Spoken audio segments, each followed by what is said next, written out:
خۆشهاتنەوە بۆ لەگەڵ ڕووداوەکاندا. دەسەڵاتدارانی کۆماری ئیسلامی ئێران هەموو ڕێوشوێنێکی توندیان گرتووەتە بەر بۆ سەرکوتکردنی شۆڕشی ژینا، لەوانە سەپاندنی قورسترین سزا بەسەر خۆپیشاندەران و ڕفاندن و بێسەر و شوێنکردنی جودابیران و دەستگیرکردنی بە کۆمەڵ و هەتا دوایی. ڕژێمی ئێران دەڵێ ئەو شەپۆلی ناڕەزاییە شتێکی بچووکە لە کاتێکدا شیکەرەوە دەڵێن کوژرانی ژینا هەموو تاکێکی ئێرانی جۆش داوە. ئەو ڕووداوە لە ڕاستیدا هەستی هەموو ئێرانیەکانی جوڵاند و خەڵکیش وەها سەیریان دەکرد کە دەشێت کچ و ژن و هاوسەرەکانیان هەمان شتیان بەسەردابێت. ئەو کوشت و بڕینانەی ڕژێمی کۆماری ئیسلامی لە بەرامبەر خەڵک دەیکا وەک زۆرێک لە ئێرانیەکان دەڵێن هیچ جیاوازی نییە لەگەڵ ڕەفتارە خوێناویەکانی تۆڕە تێرۆرکاریەکاندا.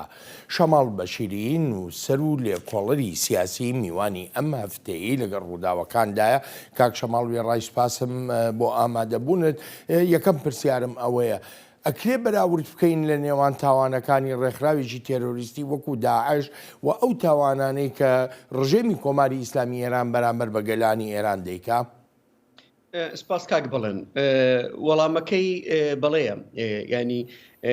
ڕێکخراوی تێرۆریستی وەکو داعش یا ئەو ڕێکخراوە تونڕەوە تێرۆریستیانەی کە لە ساڵانی دواییدا ئێمە پێیان ئاشنابووین لە خاڵێکی زۆر بنچینەیدا دەگەڵ کۆماری ئیسلامی دەگەنە یەکتر. ئەویش چۆنێتی تێڕوانین بۆ مرۆڤ و ڕێزگرتن لە کەرامەت و نرخی مرۆڤە. هەردوو ئەو دوو دەستەیە، هەم کۆماری ئیسلامی ئێران هەم ڕێکخراوە جیهادیە تێرۆریستەکان، هیچ ئەوەی کە ڕێز لە مرۆڤ و کەرامەتی مرۆڤ ناگرن، بەڵکو هەردوو لا مرۆڤ وەکو کەرەسەیەک دەبینن بۆ گەیشتن بە کۆمەڵک ئامانجی ئایدۆلۆژی ئامانجی سیاسی خۆیان و هەردوو لا بێبەزایی هیچ ئەوەی کە هەم خەڵکانی هاوڵاتی خۆیان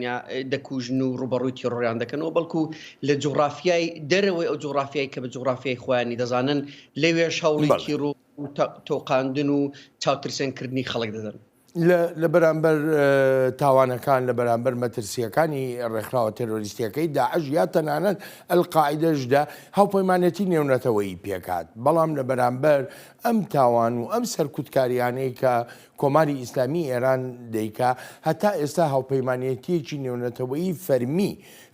دروست نەکراوە بۆ بەرەنگاربوونەوەی ئەو هەموو سیاسەتە شەڕانگێزیانەی کۆماری ئیسلامی ئێران. بۆچی کاک شەماڵ؟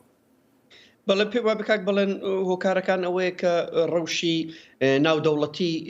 لە خۆناغێکی هەڵسیاردایە. ئێمە شەڕی ئوکراینمان هەیە کە جیهانی بەسەر دوو دەستەدا دابەش کردووە و خۆناغێکی نوێی چ لە ڕووی سیاسی، چ لە ڕووی وزا، چ لە ڕووی ئابووریەوە هێناوەتە ئاراوە. قەیرانی سووریەمان هەیە و هەموو ئەمانە وای کردو کە لەلایەکی دیکەوە پرسی چین، وڵاتی چینمانەیە، سینمانەیە، ئەمان وای کردو کە سازکردن یا بەرەوبەرەیەکی نوێ چوون بۆ بەرەنگاربوونەوەی کێشەیەکی گەورەی وەکو کێشەی کۆماری ئیسلامی نەبێتە ئیشێکی ئاسان کە هەموو لایەک خۆی بن. لەلایەکی دیکەشەوە نەبوونی ئاڵتەرناتیڤێکی باش لە بەرامبەر کۆماری ئیسلامی ئێران ئەمەژێکی لە هۆکارەکانی ئەوە بوو کە نەتوانراوە هاوپەیمانێتێکی ناودەوڵەتی یا پرۆژەیەکی سیاسی ناودەوڵەتی بێتە ئاراوە بۆ بەرەنگاربوونەوەی تیرۆڕەکانی کۆماری ئیسلامی ئێران و ئەم سیاسەتە نامرۆڤانە و نادیموکراتیکەی کە دەوڵەتی ئێران بەرامبەر بە وڵاتیانی خۆی دەکاتەوە. کاک شەماڵ لەسەر نەبوونی ئەڵتەرناتیڤ بۆ ڕژێمی کۆماری ئیسلامی ئێران من دەگەڕێمەوە بۆ لای بەڕێزت لەگەڵ ئەو هەموو ستایشە نێونەتەوەیی و کە هی ئازایەتی و بیۆری گەلانی ئێران دەکرێت و باز لە خواستی گەورەی گەلانی ئێران دەکرێت بۆ ئازادی و سربەخۆیی، بەڵام باسیش لەوە دەکرێت کە بۆچی تا ئێستا ئەم شۆڕشەی ژینا کە لەسەر بنچینەی ژن ژیان ئازادی هەڵگیرساوە نەیتوانیوە ببێتە خاوەنی ڕێبەرێک. وەک بەرئەنجامێکیش پێویستە جۆرێک لە ڕێبەرایەتی بۆ ئەم شۆڕشە هەبێت، جۆرێک لە فاکتەری یەکگرتووی هەبێت سەبارەت بەوەی لە دوای ئەگەری کەوتنی ئەو ژێمە چی ڕوودەدات و هەروەهاش بە چ میکانیزمێک ئەم ژێمە دەڕوات. کاک شەماڵ نەبوونی ڕێبەرێک بۆ شۆڕشی ژینا کەم و کوڕیە یا کەم تەرخەمیە؟ ئەم پێم وابێ هەردوو لایەنە ینی کەم و کۆڕیەکە سەرچاوە لە کەمتەرخەمیەک دەگرێت و لە هەمان کاتیشدا خودی کەمتەرخەمیەکە جۆرێک لە کەم و کۆڕێ ئەمەش کۆمەڵێک ڕاهەندی جۆرا و جۆری هەیە ینی ئێران وڵاتێکی فرا ئەتنیکیە و لە بزوتنەوەی سیاسی فرائەتنیکی پێکاتوە نەبوونی تێڕوانینێکی دموکراتیک نەبوونی تێڕوانینێکی گشتگر کە بتوانێت نۆنەرایەتی گەلانی ئێران بکە یا خۆی بە خاوەنی هەموو ئێران و داکوکەری هەموو مافی گەلانی ئێران بزانێت هەتا ئێستاکە ناتۆ تا ئاراوە و هەر لایەنەی کە هەیە جا چ لایەنی ناوەندگەرا چ لایەنی ئەتنیکیەگە هەبن هەردوو لە نەیانتوانیوە ببنە ئەم هێزەی کە بتوانێت ئەم بۆشاییە پڕ بکاتەوە و ببێتە هیوایەک ببێتە پلاتفۆرمێک بۆ بەرەنگار بوونەوە و بوونە ئالتەرناتیڤ بۆ کۆماری ئیسلامی ئێران کەواتە ئەگەر ئەو کەم و کوڕی ئەو کەم تەرخەمیە هەبێت چۆن بیر دەکرێتەوە لەوەی کە ئالتەرناتیڤێک بۆ ڕژەمی کۆماری ئیسلامی ئێران هەبێت باشترین ڕێگاوەیە کە ڕوونیە بێتە ئاراوە ینی ئەتا ئێستاکە نێمە یەکێک لە کێشە جدیەکانی کە هەمانە ناڕوونیە لە استراتیژی ئۆپۆزیسیۆنی ئێرانیدا کە دەڵم ناڕوونی ئێمە جارە ئۆپۆزیسیۆنێکی ئێرانی ناوەندگەرامان هەیە کە نۆنەرایەتی ناسیۆنالیزمی ئێرانی دەکا وەکو بڵین لایەنە سەڵتەنەت تەڵەبەکان و ئەو لایەنانەی کە خۆیان وەکو لایەنی ناسیۆنالیز دەزانن ئەمانە لە چوارچێوەی دەوڵەتی نەتەوەییدا و ئەو شتانی کە دەستنە ناو خانەی دەوڵەتی نەتەوەییدا بەو تێڕوانێت تەنگەی کە هەیە بە هەمان تێڕوانین دایان هەوێ بێنە ناو شەقامی سیاسی ناڕزایەتیەوە و نوێنەرایەتی ئەم سەرهەڵدانانە بکەن لەلایەکی دیکەشەوە ئێمە ئۆپۆزیسیۆنی سربەگەلانی ئێرانمان هەیە واتە کورد عەراب بەلوچ و ئەوانە کە ئەمانەش تا ئێستاکە نەیانتوانیوە ببنە خاوەن استراتیژیەکی ڕۆن و ئاشکرا ببنە خاوەن گوتارێکی ڕۆن و ئاشکرا بەڵام چەماڵ ئەگەر یارمەتیم بێ ئەگەر یارمەتیم بە یەکێ لە خەڵا ئەرێنیەکانی شۆڕشی ژینا وەکو ئێرانیەکان خۆیان باسی دەکەن جەخ دەکەنەوە لەوەی کە هەموو نەتەوە و ئتنیکە جیاوازەکانی ناو ئێرانی لە یەک کۆ کردوێتەوە لە یەک نزیک کردوێتەوە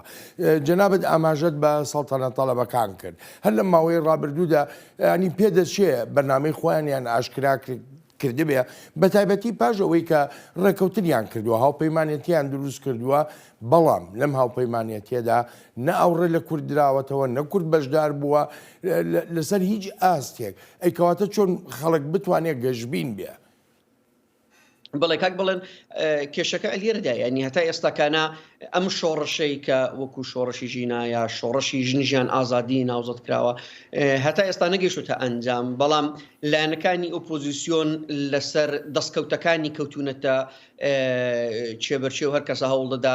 هێز و دەسەڵاتی خۆی زیاتر سەقامگیر بکات و دای سەپێنێ ئەمە بخۆی بۆتە یەکێک لە کێشە هەرە جدیەکان وەکو وتم ئەوان خاوەن گوتارێکن گوتارێکی وتم مرکزگەرایانن واتە خۆیان بە نوێنەری میلەت دەزانن میلەتێک ئەو تێڕوانینیان کە بۆ هەیەکە هەمومان لێی ئاگادارین بەڵام من دەمەوێت لێردا زیاتر ڕووم بەرامبەر بە لایەنی کوردی بێ لایەنی کوردی لێرەدا کێشەیەکی هەیە کێشەکەش ئەوەیە کە دەگەڵ کۆمەلگای کوردستان گوتارێکی هەیە دەگەڵ ئۆپۆزیسیۆنی ئێرانی و بە تایبەتی ئۆپۆزیسیۆنی ناوەندگەراکە تا ئێستاکانە ئامادە نەبووە خۆی دموکراتیزە بکە و پرۆژەیەکی دموکراتیک پێشکەش بکە دەگەڵ ئەوانش گوتارێکیان هەیە واتە ئێمە دوو گوتار دوو استراتیژیمان هەیە و ئەمە ژوا دەکا کە لایەنی کوردی بە تایبەتی نەتوانن ببنە وەڵام دەرەوەی ئەم قۆناغا و لە دیالۆگەکان و لە خەباتی سیاسیانیشدا بتوانن ویست و داخوازیە دیموکراتیکەکانی گەلانی ئێران بگشتی و گەلی کورد بە تایبەتی بەسەر ئۆپۆزیسیۆنی ناوەندگەرادا داسەپێنن بەڵێ کاک شەماڵ زۆر سپاس دەکەم بۆ بەشداریەکەت ئەلبەتە ئازیزانم سپاسی بێپایانم بۆ ئەوەی خۆشەویست کە تا ئێستا لەگەڵماندا بوون تا هەفتەی ئایندە و لەگەڵ ڕووداوێکی نوێدا ڕێز و خۆشەویستی بەڵێن ساڵح پەسەند بفەرموو.